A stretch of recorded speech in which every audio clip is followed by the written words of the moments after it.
didn't put me on in the morning because I was asleep. I got in very late last night.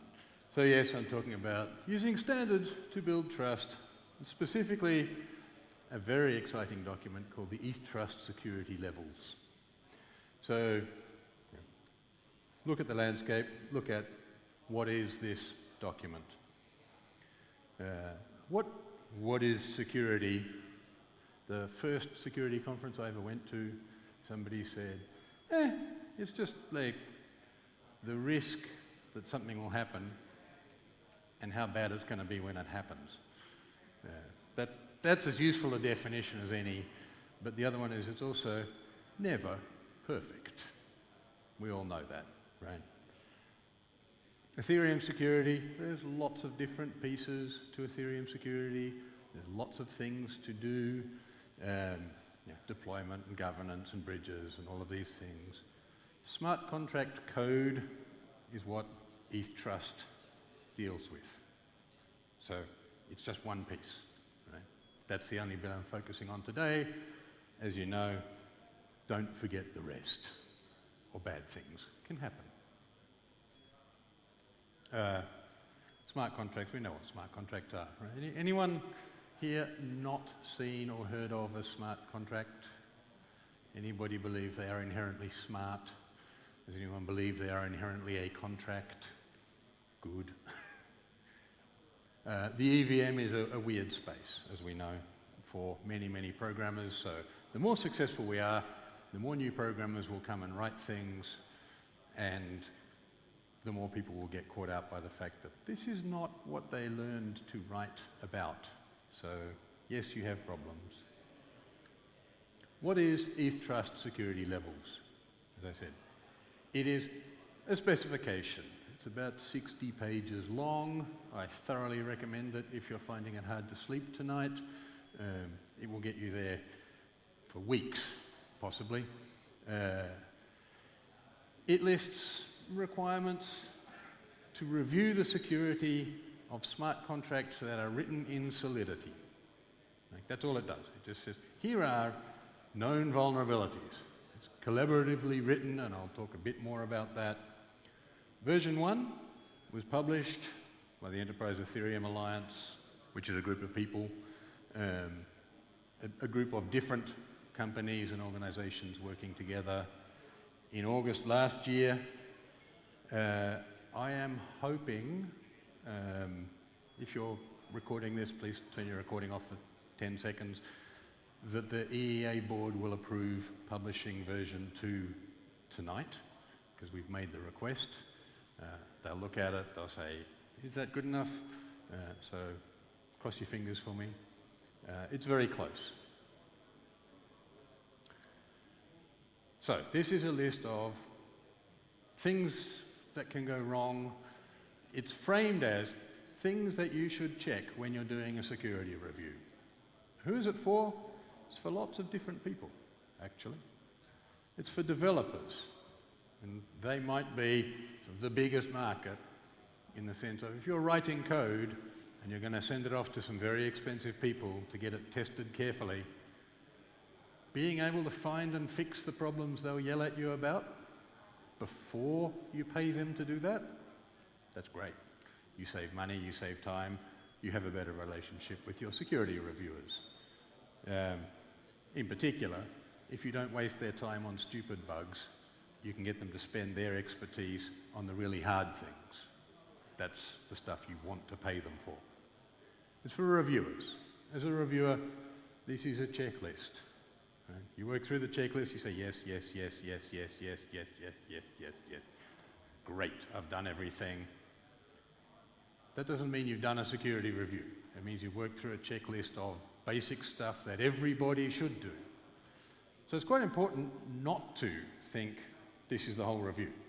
This is stuff that needs to be tested somewhere in the process. You probably don't want to get your hotshot security reviewer who's got a brain the size of a planet, brilliantly creative, very thoughtful, to spend the first 4 days of their work going through a checklist and ticking boxes, because by the end of that they'll be, I think I've done everything. Meh. can't be anything else wrong. It's like, no, of course there can. It is good for learners because it's a list of, basically all of the vulnerabilities that we should be checking. If people are trying to learn how to do a good review, get them to work through the checklist. It won't teach them everything, but it will teach them lots and lots of things that need to be looked at and thought about. Fundamentally, it's good for customers. This is what gives customers confidence that your security review is actually based on something solid, right? Instead of saying, yeah, we have this process that we came up with and we do security reviews, because it's written collaboratively, because many of the people sitting up the back and many of the security companies that you know of contributed to it and worked on it and reviewed it. This isn't our process. This is the stuff that the industry, or a collection of competing experts, kicked hard to make sure it worked. So it's as close as you get to the battle testing of we deployed it on the Ethereum chain without having to actually deploy it on the chain and watch it get broken first. It's the collected experience of doing that. So it's good for the world. It's building security on a solid basis instead of, I'm really smart and I'm going to have a look, and if I say this is good, it's probably perfect. It might be. It might. So what isn't the specification? It describes how you do EthTrust certification, which means, yes, we ticked all the checklist. This isn't a guarantee, it's an assertion, right? It's a claim by the people who say, yes, I've filled out this checklist. It doesn't prove that your thing is secure. At the very best, it proves that you don't have a set of vulnerabilities that people already know about and know how to exploit. So it's like, we've made sure we don't have stupid beginner errors that someone can get through. At the very least, you will now be hacked by people with new and interesting techniques. Testing quality depends on the tester. I say a lot at level Q. I'll explain that in a minute. As I've said, real review covers more than just running the checklist. Right? Real reviewers are creative, intelligent people doing very hard work. They're not just ticking boxes. It's good to have the boxes ticked, though. And it only covers solidity. It only covers the actual contract code. As I showed in that big list, that's one slice of the full space. But it's good to get that slice as solid as we can. So look at the spec. There's a link which will take you to version 1 at the moment. As I said, I hope very soon that top link will take you to version 2. But right now version 2 is in a private branch on my laptop. Please don't steal my laptop. The editor's draft, that longer and more painful URL, we keep that up to date. So we work as a group. That gets updated usually every 2 weeks. It is the stuff we have agreed is an improvement, is better. If you are looking for, how should I think about this, have a look at the editor's draft. It's got a change section to tell you what's new. So if your client said, please do EthTrust v1, you go and have a look and say, there's these other things, and you probably want us to check those too. There are some new things. So read-only reentrancy. We didn't do that in August last year. It is in this spec. There's some other ones. And there's simplifications, there's fixes, there's updates. No spec is perfect, ever, but we try and improve it repeatedly. So a very quick rundown of what's in it. I'm going to read you 60 pages in 60 seconds. No. Introduction stuff. Security considerations. Like, what is all this security stuff? Here are some things that you should think about. And there we talk about things like deployment and Oracle problems that are out of scope for the spec. But think about these things. Part of the idea is just to give people an idea. Security is hard. There's lots of moving parts.